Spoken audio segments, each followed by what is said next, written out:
Welcome back. Radical Russ here at the 420 radio booth by all the nonprofits. We've got Seattle Hemp Fest to our right. We've got Normal to our left. It's pretty cool. And people are stopping by to say hi. We've got a guest joining us here from another media outlet. Why don't you just tell everybody they need to know? All right. Well, I'm David, Cannabis Network Radio. Thanks for having me on. You're welcome, David. Great. Enjoyed very much the panel discussion earlier about the whole social media and the way things are going and whatever. And I definitely threw my 2 cents in there about how we all, I think, should somewhat not per se come all together, like, whatever, as one unit, but, kind of somehow, because there's so many of us out there, we all might have different opinions the way we approach things. Yeah. But we all have the same general end result that we're looking to get. Yeah. And that's to educate people, which I feel is a very, very important thing, and I'm passionate about it. My approach has always been the direct action approach. Say it how it is and how to do it, and I think the approach that I've been taking recently has been telling people it's time to talk about it with everybody. Everybody. Yeah. Because this is a social thing more than a political thing, I feel. And I think the mainstream public does want to talk about it now that the issue's been broached in a way that isn't stoner, haha, Cheech and Chong jokes. That it's actually, oh shit, they actually legalized. Well, we better talk about this. But the amazing thing that I have found, I guess, in the last, I'm going to say more, like, this is about 5 years or so, that Cheech and Chong stereotypish thing is something that I have been, like, really promoting to phase away from and saying, look, I started smoking cannabis when I was a teenager and realized as a teenager that it benefited me. Yeah. Scholastically speaking. And ever since then, I've kind of been like, well, let's see, I've managed to get through college, graduate school, et cetera, and I've always been, a user of cannabis. And I think I've been successful enough in the things I've done to go against or be that anti-stereotype. Yeah. And I think within the last 5 years or so, it's been recognized more and more that it's really not that, I guess, stoner-esque Cheech and Chong. And the more people that are coming out, I guess, and mainstreaming it has really changed the social demographic of the way cannabis is related to by so many people. Yeah, David, I often think of it like an iceberg where, the people that could be open and honest about their marijuana use were either, self-employed in such a way that they didn't have to give a shit what anyone thought. Your artists, your entrepreneurs, your creative types, whatever. Or the people had nothing to lose and, didn't care, right? And so that iceberg, that tip of the iceberg is what people have thought of as cannabis smokers. And now the waters are receding a bit. They see, oh, wait a minute. My plumber smokes weed? The Boy Scout troop leader smokes weed? The teacher smokes weed? What? But it's, the thing is, I guess coming from, say like Florida and doing what I do, it's a little different than places like, Washington State and Colorado, and even states that it's legal medically, California, that where I guess it's accepted. When I have the conversation with people, I got to be prepared for pretty much the extreme of one way or extreme of the other way. And, down in the South, reefer madness is still... I did, just this summer, I spent over a week in South Florida and had to adjust my perceptions, because it's a whole different world. I was talking on a show I did a few weeks ago about how one of the concerns I have, realistically, about Colorado and Washington State is the people that actually live in these states and are within the movement, I think, are starting sometimes to lose the reality of what places like where I live, Florida, or other states like that, are going through, because it's a different world. Yeah. As where I candidly talk about it, because I took the stance of I'm not going to be bullied anymore. Yeah. I'm, the whole anti-bullying thing's a big deal. Well, I'm going to step right into it. There you go. And I'm not going to be bullied. Bullying ain't right. Right, exactly. I'm not going to be bullied by the police. I'm not going to be bullied by the government. I'm going to do what I feel is right for me. And as I say to everyone, there is no non-benefit to this plant. I'm glad you bring that up, because it's something I've tried to foster on 420 Radio, is to have podcasts and shows and video shows from all over the country. Right. I could play probably 8 podcasts from the San Francisco Bay Area alone, but I think people know what's going on, or at least get, 1 or 2 shows is going to give you that perspective. But to hear people from Florida and Texas and, Europe and other places is the kind of perspective we out in the West Coast and Colorado really, really need to hear. and bringing the perspective from the West Coast to the East Coast, or to, you know, places like Florida and other places, you know, where we've grown. I mean, you know, when I started with Cannabis Information Network years ago, you know, my whole concept was just provide information and get it out there. You know, then, you know, my friend who started doing a podcast, you know, months ago, talked me into, hey, you should do your own show, you should do your own thing, do it. And, you know, that's where Cannabis Network Radio evolved from. But I have found that the reach and the amount of questions I'm getting from people, and I guess even more so than Cannabis Information Network, you know, I don't know what the difference really has been or was, but when I kind of, you know, introduced Cannabis Network Radio, the education benefit that I am able now to give to, which is really the reason why I do what I do, is to educate, because I feel that educating people, especially in the states like Florida, Texas, you know, Georgia, all the southern area, Louisiana, education has been the hindrance. Proper education has been the hindrance to legalization, because anytime you really have to go to a political forum, their excuse is, well, we don't have enough information, we don't have not enough studies. You know, not enough studies, which is kind of like why I had the dream of wanting to take like a big like bus that says Cannabis Information Network and park it in front of a place like that and says, all right, well, we're here. The Cannabis Information Network is here, and we will stay here until we give you all the information you need for what we need to do. I like that. I think it's a great idea. No excuses. Exactly. Absolutely. Like, you have no excuse. We give you all the information you need right here until you go ahead and say, okay, you agree with us. I don't know. So we've been talking all about this Cannabis Network Radio. Tell people how they can listen to Cannabis Network Radio. CanNetRadio.com. CanNet? CanNetRadio.com. How many? Just C-A-N-N-E-T? C-A-N-N-E-T radio.com. Like can it. Can it, exactly. Like can it, you know. Can it, package it, preserve it, you know. Can it. CanNetRadio.com. I once wanted to have a domain name that was, what was it? It was, I wanted it to be www.net.com.org, right? Like DOTCOM.org. Because I'm crazy I think that would confuse people. That's the idea. Think, I was just trying to confuse you. The goal would be to see how many people could actually hit the domain. That would be an interesting test to run for Google Analytics or something like that, to see who can get there and how many hits you get, just because of what. So you guys are based out of Florida? I'm based out of Florida. Yeah. When I transitioned from what I used to do to, I guess, Cannabis Information Network in 2010 is really when I made the change. You know, a friend of mine was sick with stage 3 breast cancer, and she was looking for all these different, you know, options, and she did not want to get chemotherapy. She didn't want to, you know, whatever. And that's kind of like when RSO was really in the early stage, even though like now it seems common, was really in the early stages, and she was looking at all the different alternative types, and she tried RSO. She got it, procured it, however it was, and she went from having stage 3 breast cancer to full remission to being cancer-free. Wow. And at that point in time, I was kind of transitioning with my old business and process selling it, and I was like, you know what? I need to focus and I need to start being a giver and not a taker.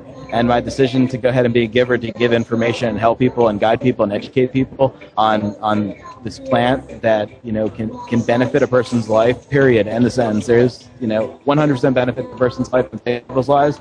And, you know, being where I lived and, you know, I guess being, quote unquote, a closet smoker, I made the decision for myself. It's time for me to come out of the closet and to have the big mouth I have and the passion that I had for what I used to do, is to come out. And I'm the guy that goes to like concerts in Florida and gives out half a pound of joints to people and tell them to light up at 420 because of you know, basically allegedly. Allegedly. No, I'll do it. It's me. It's me. And the cops know it too. They do. When I went to the slightly stupid Matasiaos Sublime with Rome concert, the police coordinator for the Pinellas County Sheriff's, of course, I'm wearing Weed Not Greed shirt, you know, whatever. Yeah. You know exactly who I was, and like, and he walks up to me and says, "I just want you to know that, you know, I personally support what you do and whatever." And I had comments from police officers that day like, "Oh, I don't care. I don't like the smell," or, you know, whatever. No one gave us any trouble with anything that we were doing, and we had a nice big cloud run. This is in Florida, you know, in Pinellas Park. You know, because my belief is the power is in numbers and power educating people. And if you have 500 people smoking, the police aren't going to be able to do anything except for just stand by and watch. Nobody wants to arrest 500 people. Right, exactly. Beautiful thing. So, you know, that's where I came in, where I take where I'm the person that takes that action. And I call the cops. When I want to do, I said, I'm the person that comes into a park and says, I'm here to go ahead and advocate my First Amendment right to free speech and educate people about cannabis in a public beach and a public park. We did a Shades of Green Florida education cannabis tour, and we went to, West Palm Beach when the presidential debate was there. And we were the only group protesting on a corner. Granted, it was just me and her that ended up being there. They threw everyone else away because I went up to Secret Service and said, I'm here to exercise my First Amendment right. And we actually have video coverage of President Obama driving by us in his limo or holding up a big "Weed Not Greed" banner and him looking right at it. And I got it on video. That is cool. Not that it made an iota of difference, but I guess it somewhat did because we are where we are right now. And that landmark, I guess, decision or statement that was made by the DOJ, which I think has really, as you mentioned in your, the panel before, has really made a super shift in the hype and the discussion of everyday media now. And one of our listeners in the chat room, who's from the South, I believe, wanted to know if you were where you're from in Florida. Tampa area, Tampa Bay, yeah. West Coast. Got to keep it real with the West Coast. That's right. $15 for a pin, 2 for $25. Got to pay the bills. Yeah, this isn't cheap or free, for sure. Well, I'll tell you, maybe you can attest to this. Being a marijuana talk radio host, the pay sucks, but the fringe benefits kick ass. The fringe, being from Florida, not so much. Yeah, not so much. Okay. not so much. But being invited to things like this, and be able to talk with guys like you, and talk with Danny Danko, and and all that, and be able to network. Definitely, the fringe benefits are very well worth it. But you know what? Honestly, the best part about what I'm doing, and for, setting aside the pay, as hard as it is in the street, people think, oh, you're in the weed industry, you got to be making you got to be making money, or like when I post pictures of me holding a jar of weed, they think it's mine automatically. Right. It's like, oh, well, what do you work? It's like, no, it doesn't work like that. That's it's like the runway model with the $1 million necklace. Right. Yeah, that ain't hers. The $1 million necklace is not hers. Yeah, that doesn't work like that. But you know what? I actually was talking to someone the other day, and I said, if I came into this to make money, I would have went and bought a dispensary. I would have, gotten into, whatever the case is. My mission is really to educate people, and and I'm sure you, as long as you've been doing radio and doing things like that, what to me is what the ultimate reward is, and obviously keeping the electric on and being able to pay my monthly fees to do my show, whatever, is a plus too. But when I'm talking to a person, especially in a group of people, and you watch that one person that has that click where they get it, and to me that's what the reward is. That's the benefit is to be able to get that click from that person where you see where they change them or you educate them or taught them something new or something that's going to improve the quality of their life. Because I go by the motto of, I have the power to change a person's life. You have the power to change a person's life. And each person has that power to change a person's life. And when you hit that one chord and when you see that happen, that's the reward for me, aside from everything else that comes with it. I completely agree, man. I get such joy out of, and a lot of, sometimes you get the criticism, maybe you hear this too, it's preaching to the choir. And I think, that may be true, but a lot of the choir don't know the words to the hymns. And we're here helping teach them the word to the hymns. It's cool to think, weed should be legal. But if you don't have much more to argue than that, then you're stuck with the mainstream. But that's one thing which I've encountered when you have those anti-marijuana people that come and they want to have the argument with you. Yeah. It turns into a circle because they're obviously not going to because drugs are bad, right? And that's really about all they got. There's nothing else. There's nothing else they can throw at you. That's true. Everything has been debunked. Everything. So I've come to the point now where someone wants to have an argument with me. I usually say, look, I'll be more than happy to debate with you, but the debate's not going to last more than a minute or two. 15 donation, yeah, got to pay the bills. Yeah, people don't understand that. Oh no, that's all I sell. Money does not grow on trees. In our case, in our case. I only have to sell a few of them to actually pay for the gas in the hotel room, but I do have to sell a few. Yeah, absolutely. Alvin, camera's on. It's on. That red light front. You're filming the floor, just to let you know. Some people are cool with that, you know? They have those moments. Sorry for the interruption. No, it's all good. It's one thing about live broadcast is great. You know, if you're blessed with good internet connection and whatever. You know, I like doing these Cannabis Cups indoor events because we get decent internet coverage. You know, I do the outdoor like Seattle Hemp Fest, and it's nothing. You know, I was actually going to set up there, but then the whole issue came in with the whole wireless and Wi-Fi access and being able to broad, and I was just like, awful. Yeah, it was awful. I brought my own cellular, you know, like T-Mobile thing, but there's 100 to 150,000 people in the park using all the same towers, and nobody could get cell signal. Yeah, it was just awful. That was a problem I had the year before. It was crazy. So, but you know, it's like I said to myself, like I was here I was here for HempFest 2 weeks ago. Yeah, 2 weeks. 3 weeks ago. It's all runs together. It's like, you know, being from Florida, you know, 3,000-mile trip. You know, like 6,000 miles per weekend. You know, back and forth, and it's like, I was just here. It's like, couldn't they have done this like closer together? Like, you mind? When I went to South Florida, I was flying from, you know, it was I'm from Portland, right? So it's a little hot flight from Portland to Seattle. But then the main leg of the flight, Seattle to Fort Lauderdale. I'm looking in the little Southwest. You know, you get the travel thing, and you're just paging through it. And they got the little number table of how many miles it is from Seattle to everywhere else. Mm-hmm. It's 20 miles less to fly to Honolulu than to Fort Lauderdale. Oh my God. It's like flying to Europe. It's like flying to Amsterdam is a shorter trip for me to fly from Tampa to Amsterdam than it is from Tampa to Seattle. Wow! So you have made quite the trek, my man. Yeah, I mean, someplace freer than Amsterdam. But the weirdest part is, in less than 2 months, I'm going to be, you know, on a plane going to Amsterdam for the Cannabis Cup. So. I hope I can sell enough of these pins.